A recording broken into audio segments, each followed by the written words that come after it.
Unakubali? Wacha niweke. Kama ni mambo ya pesa nitakubali. Ni swali, ukijibu utapata pesa. Fuliza ni Kiingereza, kwa Kiswahili taje? Fuliza then.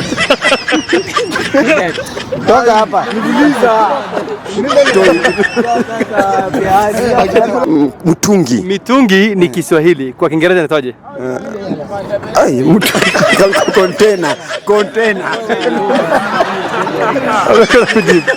Mungu akubariki. Next. Saluni ni Kiingereza, kwa Kiswahili inataje? Saluni. Umekosa. Mahindi ni kwa Kiingereza, kwa Kiswahili inataje? Mahindi. Kwa Kiswahili. Mahindi. Ni mahindi.